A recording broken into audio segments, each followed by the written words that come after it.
Hello again, everybody. Aaron Fitt and Kendall Rogers with you here to preview Week 2 in college baseball. I'm coming at you kind of live, on location at least, from the Atlanta Hartsfield International Airport, one of the world's busiest airports. So you're probably going to hear some Yeah, background Aaron noise. is not being held hostage. He's in an airport. He looks like you're in a hostage I situation. feel like I'm a hostage. I hate this place. Kendall, let's dive in here. Some good stuff on the Week 2 schedule. Of course, it doesn't get much better than number 2 Florida against number 1 Miami down in Coral Gables. Boy, talk about a premier showdown early in the season. Yeah, I mean, Florida certainly had Miami's number the last few years. It's kind of interesting. These two teams have not met as top 5 clubs since 1992. And Chris McMahon, it's reading a story today, Chris McMahon said that the last year's series, they felt like they were kind of the better team at the end of that weekend.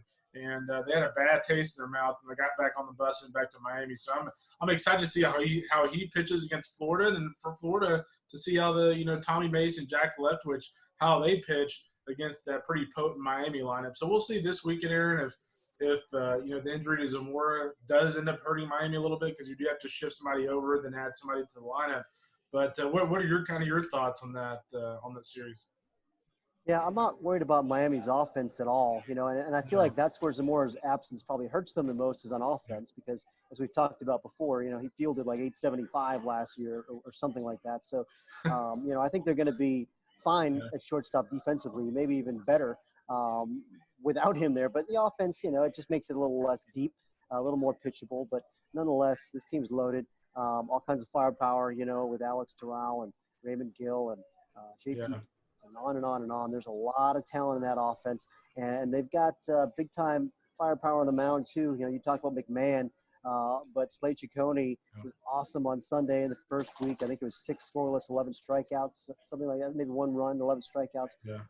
And you got a warrior, a proven bulldog on Friday there with Van Bell. So, a change-up guy gives you a little different look than the 2 power guys after him. So I think it's a really good rotation. I'm not worried about Miami at all. I think it's going to be a great series, and we'll see if Florida can live up to its talent here in a big road test. Certainly there's a lot of talent on that Florida roster, but there's still a lot of younger players, a lot of underclassmen that they're going to be leaning on here going forward. Your boy Josh Rivera, your national freshman of the year pick, and Nathan Hickey and all those guys that have been thrown right into the fire right away for Florida. Let's see how they handle this hostile environment. Yeah, they certainly played well to start. I think over the weekend against Marshall, those 3 games where offensive run totals were the most that Kevin O'Sullivan's had in an opening weekend series. So they made a statement there. They get an extra inning or a late walk-off win against Jacksonville in midweek action. Aaron, you're headed to Starkville. Oregon State and Mississippi State. Mississippi State announcing this morning, as expected, that JT Ginn will not pitch this weekend because of some shoulder soreness. Should Mississippi State fans be worried about this series because of that? They certainly have experience dealing with not having him for a few weeks last year. The question is, should I reroute my flight right now from Atlanta to somewhere else? I'm disappointed to miss JT Ginn, of course, one of the feature attractions of the weekend. A first rounder, a premier talent. I think that's cause for concern, considering, as you mentioned, he did miss some time last year. They really, really, really need him to be healthy in SEC play if they're going to be a top 10 team, if they're going to make an Omaha run. I think if JT Ginn does not get healthy, this team is not going to Omaha. He's that important. He's just that important for this team. So we'll see. I still think they can win this series without him because I do like their other arms. But I assume they'll go with Christian McLeod then on Friday. Did you see the order of their rotation?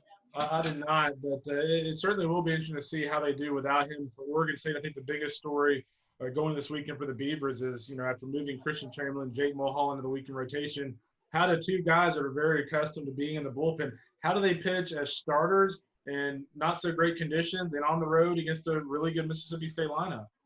And Chamberlain was great in the first week. Mulholland was not. And so I'm curious, how much latitude they give him there in the starting role because he was so good as a bullpen guy.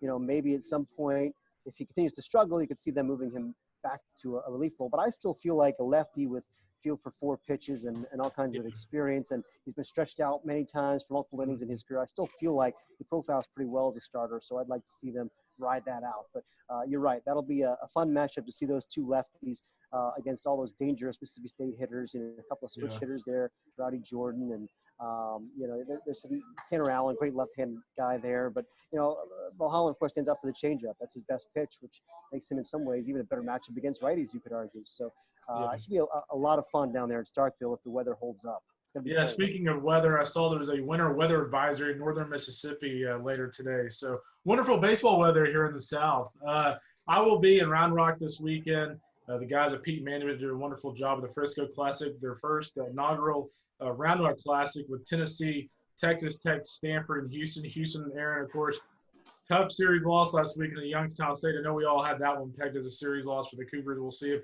U of H and Clay Aguilar can bounce back. Tennessee, Garrett Crochet once again out. It doesn't sound like prognosis on Crochet is great at this point, although Tennessee isn't saying a lot. Stanford will not have Jacob Palish, who's out this weekend with some lat soreness. Brendan Beck cut his finger opening weekend, so he may not be 100%. And then when you look at Texas Tech, this is the one team who actually does appear to be pretty healthy going into this tournament. Aaron, I kind of get the feeling this tournament's all about Texas Tech at this point.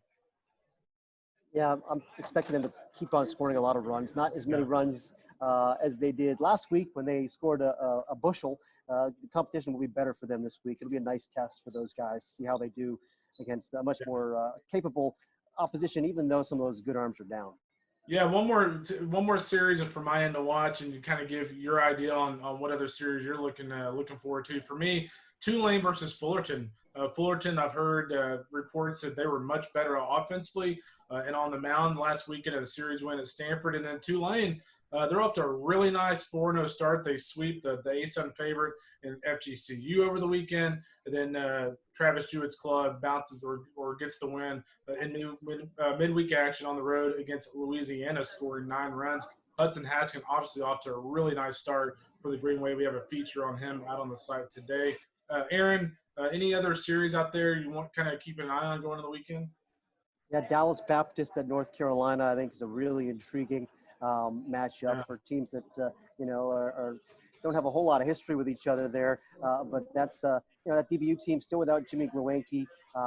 They didn't pitch great the first weekend, but they're undefeated. They're 4-0. North Carolina, their pitching is held together a little better than I expected. But they'll get a good test this weekend against the Patriots. And then another one of those ACC versus intersectional matchups. I'm really intrigued by Wake Forest going across country to Long Beach State. Long Beach pitched really well in that first weekend, the series win against Cal. And those two good lefties, Adam Seminaris and Alfredo Ruiz, will have their hands full against an explosive Wake Forest offense that has dangerous righties and lefties, and there's really no room to breathe against the Demon Deacons. But let's see how they do going out west. That's not an easy trip to make. We've seen many teams stumble there. Yeah, and Long Beach State, of course, coming off that series win over California. They did lose a midweek game, but the Eric Valenzuela getting a big series over, a solid Golden Bears club to start the year. And that's also about the worst place for Wake Forest to play, considering the ballpark plays completely opposite of Wake's ballpark. It's a bandbox in Winston-Salem. It's a scary series for them, going across country, playing in a ballpark that doesn't really suit their strengths. Right, yeah. They're not just facing Long Beach. They're facing the Marine Layer. #Marine Layer. Kendall, I think that's going to do it for our preview here in week 2. Looking forward to another fun weekend in college baseball. Hope you enjoy Round Rock. Always a first-class event put on by our friends over at Peak. I will enjoy Starkville. I will bundle up, and we'll talk to you again next week. We'll both be cold this weekend. That's right. We sure will. Thanks again, everybody. We'll talk to you next week.